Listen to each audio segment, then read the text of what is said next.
seeing that I'm waiting for parts to do the brakes and the suspension in order to put the van through its MOT and for it to pass, then I can go to the weigh bridge, weigh the van to see what the weight is now, come back here, strip all the back end out, go back to the weigh bridge and see what kind of payload I have to play with. However, until them parts do turn up, I cannot do anything with the suspension. But I can build a new kitchen pod, which I'll plan to replace this. The new kitchen pod is replacing 3 of the freestanding units. So we've got the fridge unit here, the bathroom sink unit here, which houses all the AC electrical equipment in there, and it's all going to be combined into one. So I'm going to pop off and get the materials, which I already have on site, and I'm going to show you what I'm using material wise to build this kitchen pod.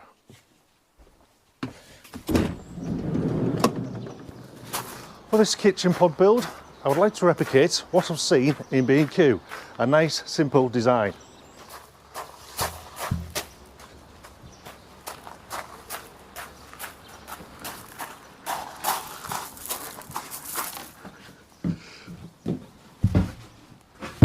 There you have it. Plywood. 18mm easten hardwood plywood, not light, 30 kilograms. I'm going to need 3 of these sheets. That's 90 kilograms. I've got some serious weight reduction to be had here. So I know what you're thinking, why am I using 18mm hardwood plywood sheets upon my build? Well, I did speak to Rick Beechwood. Morning. And he advised me to use 18mm plywood because when you do the pocket jig holes, you can hide the screws by doing that. And also, it does right through the centre of the plywood, so it's the right size for it. And he seems to get some excellent results when he's building campervan furniture. Right, let's get this sheet all ripped up into the individual pieces I'm going to need for this kitchen unit.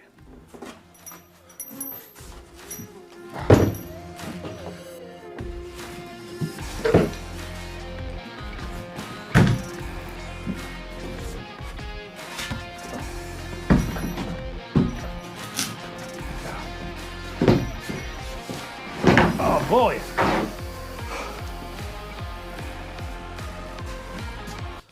I'm going to need a bigger workshop. Oh.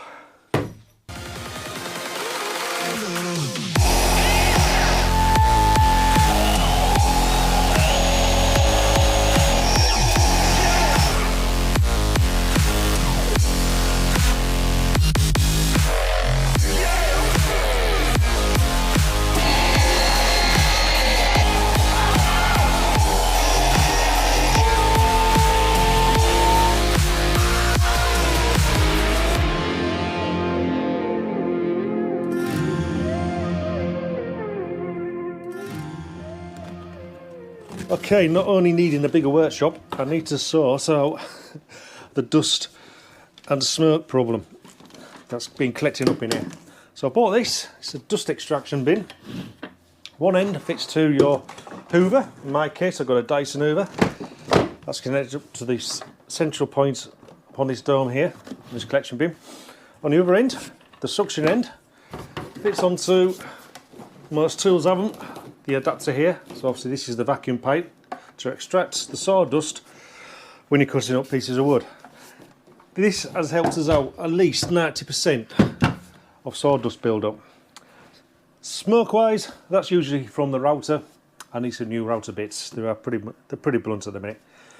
However, when this is full, just a case of removing the lid, there you go, you can see the filter in there, and taking the content across to the chickens and used for bedding.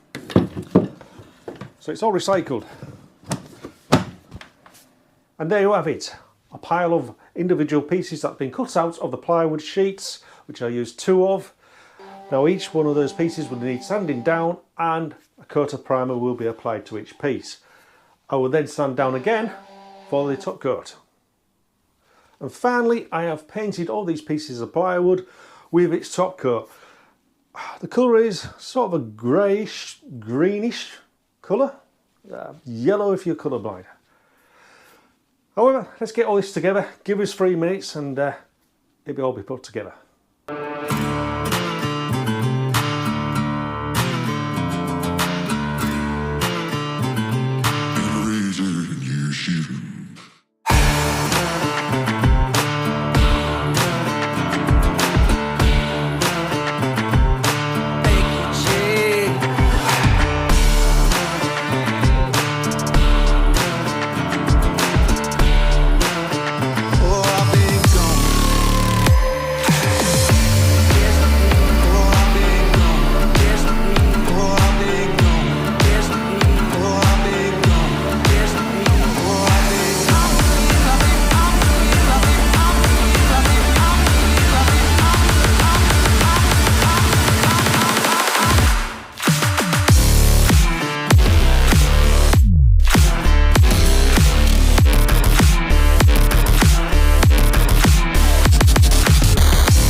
There you have it. My kitchen unit almost finished off. We'll need fine adjustments once I get it fitted in the van, no doubt. Probably have to trim off a bit of this worktop here. Other than that, all done. Within the worktop, I have a black stainless steel, kind of largish sink basin with a fancy tap that swivels. On this side, we've got a twin burner electric induction hob with touch sensitive buttons. On this side we have the 65 litre compressor fridge from Shield Auto Care. If I just open it up, yes, it's a little bit smaller than my current fridge, but I can live with this. Got plenty of storage space in there and a fridge freezer compartment. I have done a couple of tests on this over a 2-week period, and on average, on 500 watts worth of power bank, I am getting around about 41 hours of use out of this fridge, just being powered off that power bank. It's currently running now. I'm about 500 mil away from it. Can you hear it? It is fairly silent, so I'm quite happy with that. Moving further forwards to the front, we have the doors, which are lockable via this ball socket and clasp device in here. There's 2 of them inside this cupboard for each door, with soft closing hinges. And just to lock it again, it's just a case of pushing it shut, and that's it locked. Now, throughout this kitchen unit build, I have used edge banding to protect the plywood. So if I'm not past the edges of the plywood, it's not going to splinter the plywood. if I accidentally brush it or knock it. It's like a protective layer, plastic strip with a layer of glue on the underside. Just a case of applying the plastic strip onto the plywood and ironing it into position, which activates the glue and sticks to the surface of the plywood. Then you come along and just trim it down so it's all nice and flush like this. I've sanded it off, applied a plastic primer upon the edge banding, used base primer as well, and painted over that with this top coat.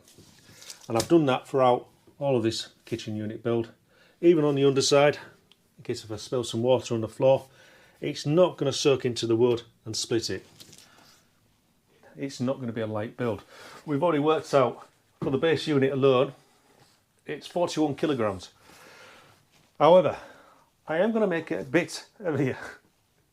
I'm using the solid oak worktop, and this bit, which is half the size of what's going to go on that kitchen unit, is 14 kilograms. However, this one being almost twice the size of that, and what's going to go on the kitchen unit weighs 14 kilograms. That's only because I have spent days in drilling out the underside just to take a bit of weight off it. Also, as you can see, there is a strip of lights in here which will shine down upon the copper plinth of the kitchen base unit. So adding the weight of the worktop to the board brings up the total so far 55 kilograms.